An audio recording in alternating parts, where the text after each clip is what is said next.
A journey to where nature is at her most magnificent and forbidding.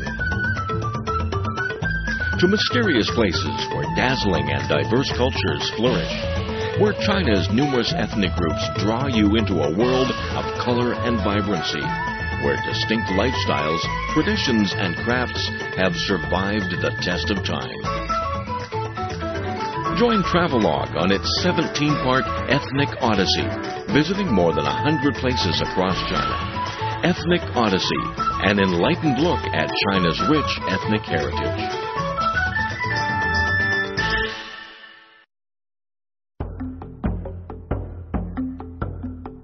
In this week's episode of Travelogue, we explore the oldest grottos in China, go on a shopping spree with Uyghur friends in Kashgar, and rediscover a long-lost form of music.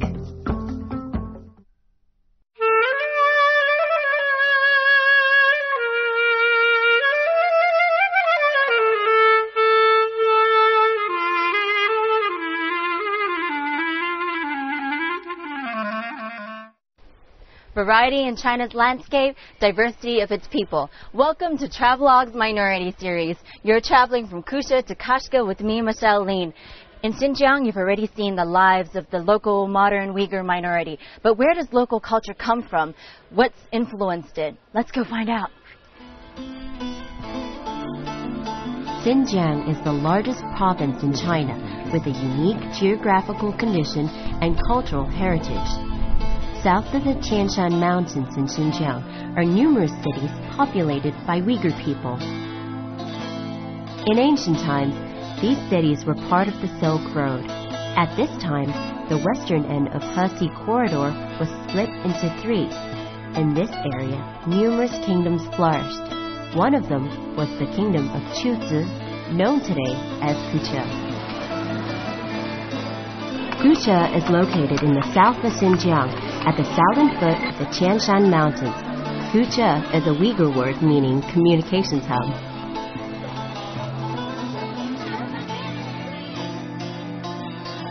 Located in Kucha is a grotto complex that is the oldest, largest, and most westerly in all of China, the Kizil Thousand Buddha Caves.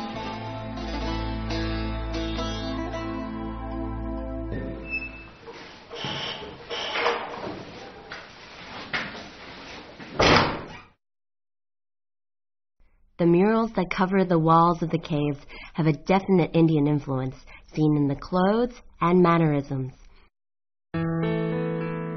Many of the murals are of a typically Gandharan style. That's a combination of the spirit of Indian Buddhism and ancient Greek art.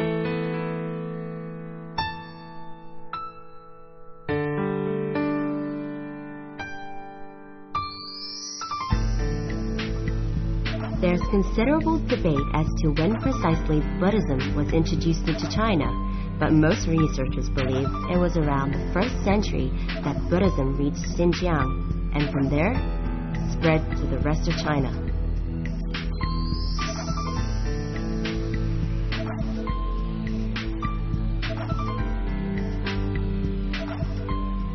There's something typically ancient Greek in the long faces, high noses, beards, and dress robes in these murals.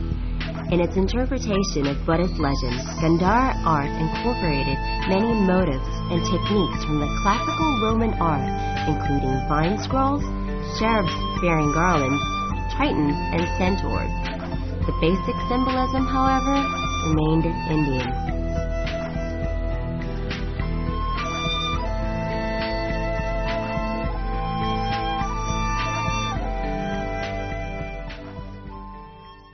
These murals are breathtakingly beautiful. It's so amazing that it's about 2,000 years old. It's so sad. This part right here has been stolen by thieves. I hate when people do stuff like that. I mean, art's meant to be shared, you know? And I was told that these holes right here used to hold the statues in place. In the event of an earthquake or a natural disaster, they would be protected. It's such a pity that you can't still see them now. Besides the themes of Buddha and Buddhist legend, there's a lot more to see here. Depictions of daily life, For example, mountains and rivers in the western region, animals, birds, and ancient architecture.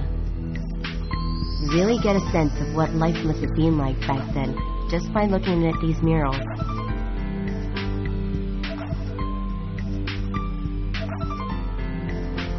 If the murals are anything to go by, songs and dances must have featured prominently in the daily life of the people of Chuzhe.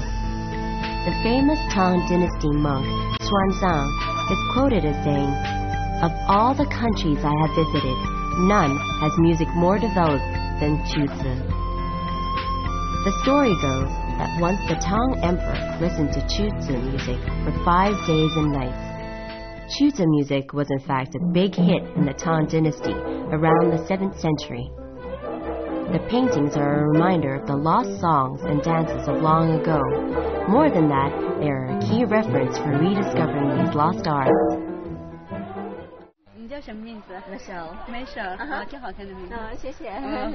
I met up with 2 dancers and they tell me that the traditional dances have been recreated by analyzing the paintings. They offer to show me some of their moves.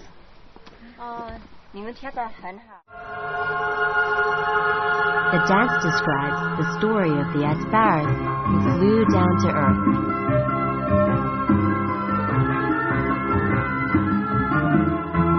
As portrayed in the murals, the movements are graceful and fluid. What impresses me most of all is the amount of time, effort, and research that obviously went into recreating the dances of long ago.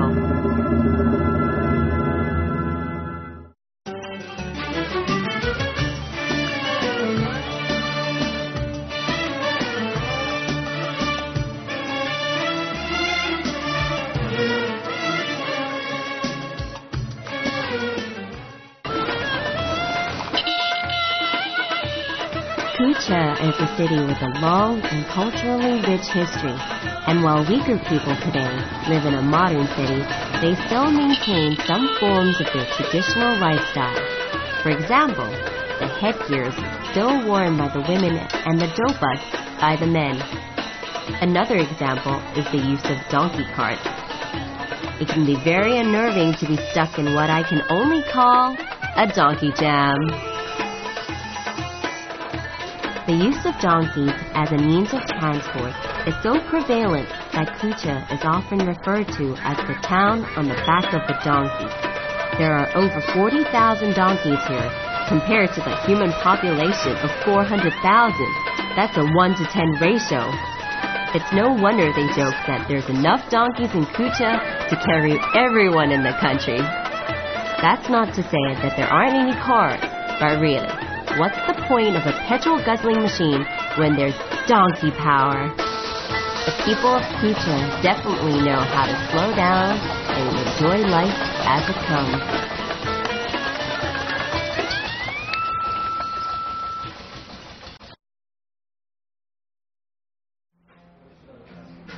Besides the traditional means of transport, you'll also find that the Uyghur people still listen to traditional music, such as the 12 mukam.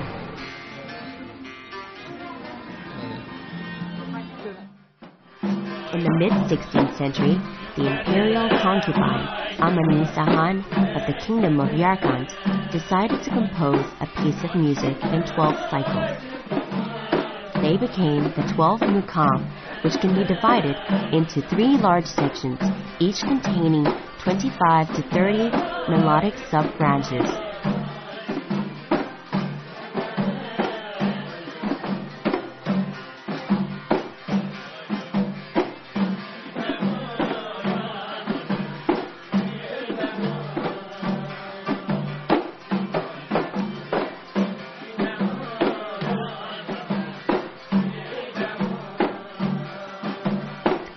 Mukam, as a combination of folk and dance, was made popular across the rest of China by the famous mukam master Turdi Ahun and the musician Wang Tongshu.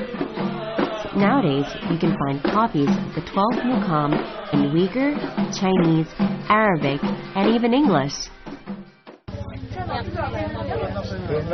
The wedding party has arrived. It's customary for the bride and groom to pass a lit fire together. The idea being it symbolizes that later in life they'll be able to confront any difficulties they may encounter as a married couple. I've been to so many Uyghur homes, but we've yet to catch a wedding. We're so lucky to be able to have done that today. I'm going to go congratulate the newlyweds. Oh, Tony Aska, Mubarak Boson.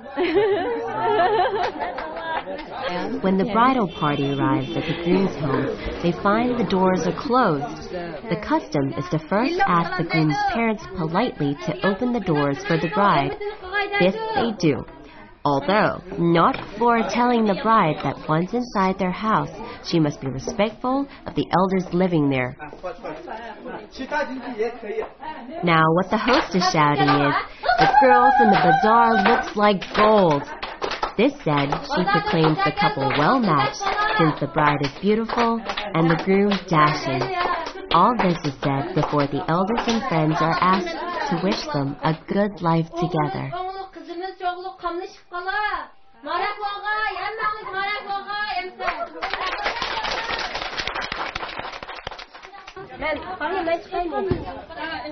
While everyone else is dancing and generally making merry, the close female relatives and friends are busy arranging the wedding gifts that will help the couple prepare for their new life together. I figured I'd make myself useful and help out too. We stay only long enough to dance the mashallah. Traditionally, Uyghur weddings are grand affairs, and the celebrations may last up to 3 days. To my mind, they deserve a good celebration after all the hard work they've put in, from the matchmaking and proposal to the negotiations on the betrothal gifts, the betrothal ceremony, and the religious ceremony, right up to the wedding itself.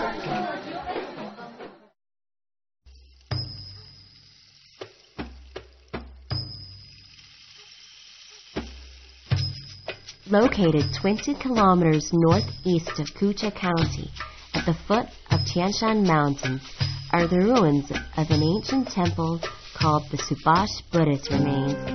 It is divided into 2 sections, and it's still possible to see the rows of niches that once housed statues of the Buddha. Built in the middle of the 3rd century AD, the temple reached its peak during the 6th century AD, when it was a meeting place for eminent monks.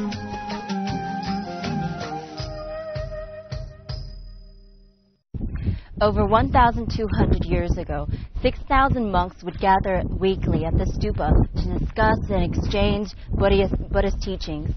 It's so surreal being here. You can almost still feel the spiritual aura that surrounds the place.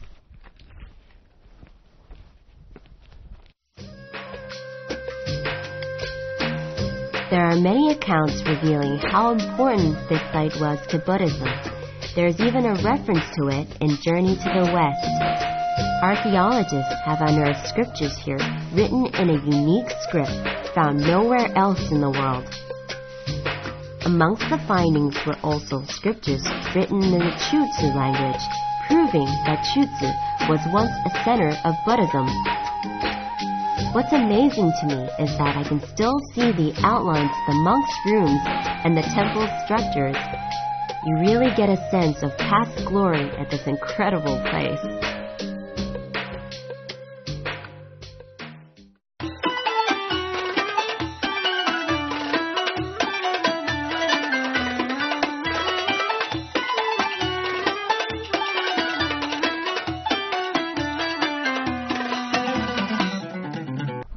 From Kucha, we drive past the Tian Shan Mountains to Kashgar.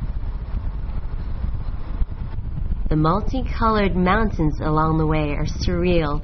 They almost look like a painting.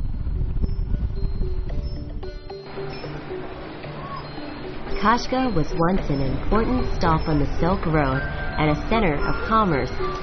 In the Uyghur language, the word Kashgar means a place of many different residences. At the center of Kashgar is Idgah Mosque, the symbol of the city where everything here revolves around.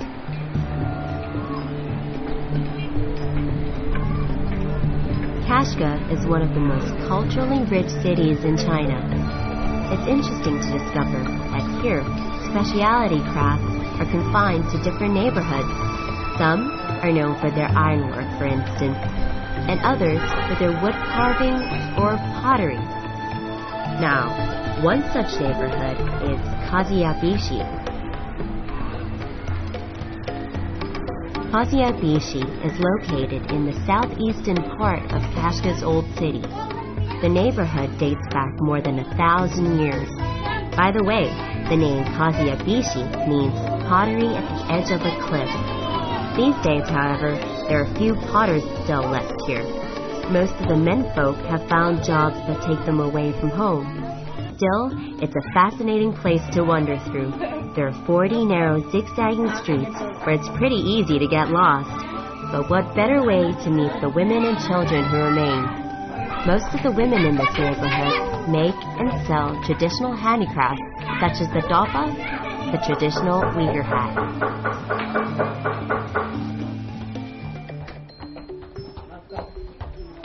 The neighborhood of Kaziabishi has about 640 families. Some of these homes date back about 500 years, and most of these homes are involved in some form of handicraft or pottery, so you can buy like a local souvenir from here if you like. I'm going to try and get some. But before you even think of entering a home, take a careful look at the door. In the Kaziabishi neighborhood, the main door is in two parts. If both parts are closed, it means there are no men at home and only female guests are allowed in. If one door is open, there is a man at home and all guests are welcome. And if both doors are open, the owners of the house already have guests, but you're more than welcome to join them.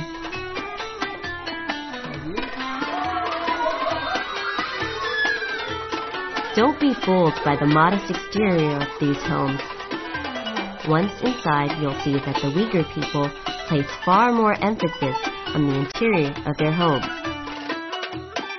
The window and pillars are intricately carved with traditional Muslim engravings.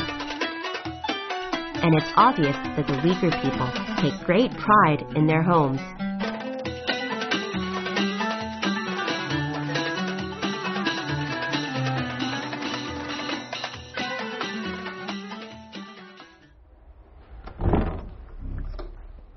Oh boy.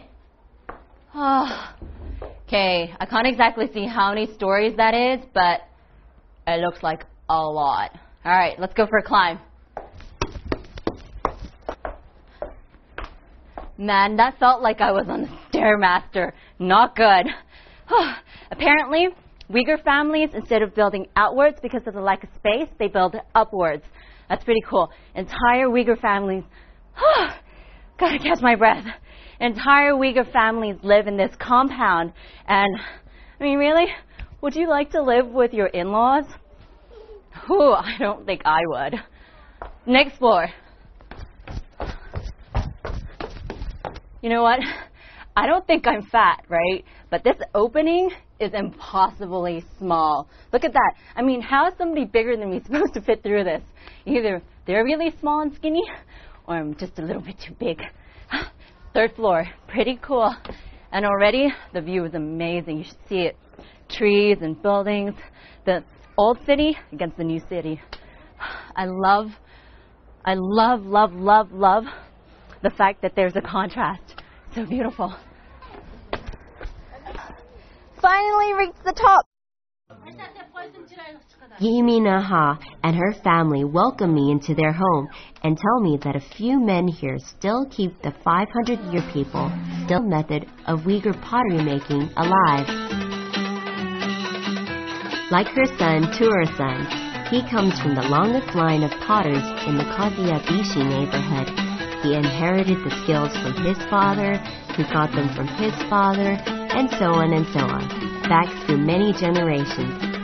The traditional potter's wheel is powered by the foot, leaving both hands free to create beautiful Uyghur-style pottery pieces. It must take years of practice, not to mention considerable skill to achieve that coordination. It's sort of like patting your head and rubbing your stomach at the same time. Most of the pottery made here is practical, stuff like jugs, bowls, plates, and vases.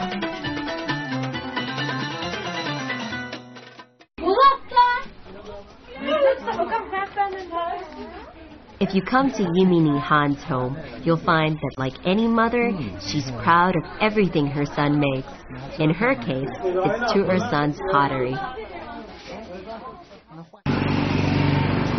For most Uyghurs, the handicrafts they make are a useful source of income. The streets of Kashgar are lined with great places to shop for a little something to take home or gifts for family and friends. What a fantastic chance to shop for some early Christmas presents. There are items ranging from doppas to pottery, iron, kitchenware, furniture, and traditional Uyghur instruments. These neat rows of shops are more than just a shopper's heaven. They're also perfect for just hanging out and watching the Uyghur craftsmen at work. And once you realize just how much dedication has gone into making the final product, somehow making your purchase becomes that little bit more special. The streets are filled with a symphony of the sounds from the craftsmen at work. Now, I've heard there's a place around the corner that specializes in making Uyghur instruments. I'm really curious. Look, they've made this out of blocks of wood that big. This is the traditional instrument that they've used. So that's the back, and this is the front. Let's play. I hear that the shop is nearby, so let's walk, and it makes it more convenient because, I mean, there are no delivery charges, and yeah, it's just right next door. No one objects if you want to try playing the traditional instruments, but if you find them a little too complex, you can always strum the miniature versions instead. You may be surprised by who you meet here. I came across some Spanish tourists who were just as keen on the miniature instruments as I was. I happen to love visiting local markets, and I hear that if you're looking for a little bit of local Kashgar flavor, there's nowhere finer than the Central Asia International Grand Bazaar. My friend Eleanor accompanies me to help score some bargains. If you're looking for material for that new silk shirt, this is just the place to come. But it's not just about the clothes. If you want to add a little Xinjiang to your home, there are plush carpets, beautiful vases, intricately decorated teapots, plates, and mirrors to browse over. The Uyghur people are exceptionally good businessmen. Perhaps this is a trait from the days of the Silk Road. Most of the businesses here, like the handicrafts, are passed down from generation to generation. Don't be afraid to ask if you want to have a look at something. They're more than happy to show it to you. Rows of spices, preserved fruit, and nuts line the aisles, and the vendors yell out, offering passers-by a taste of their produce. So when you've had your fill, you may need to buy clothing of a larger size. I'm not quite sure if fur is my thing, but if it's yours, you know where to come. Look at this. I reckon it's quite nice. I don't want it. Don't forget your family and friends back home. There are local souvenirs ranging from handcrafted wood to replicas of the traditional instruments. And if there's space in your bags, why not pick up one or two of the cotton-filled sleeping mats used by the locals? But here's a word of advice. Be sure you know exactly where the exits are before you run out of cash. Again, 谢谢.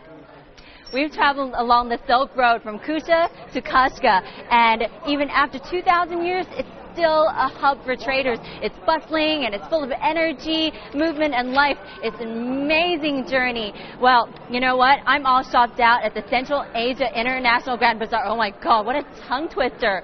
Anyway, thanks for watching Travelogue. It's your turn to shop now. I'll see you later. This is Michelle Lean saying, hush, goodbye.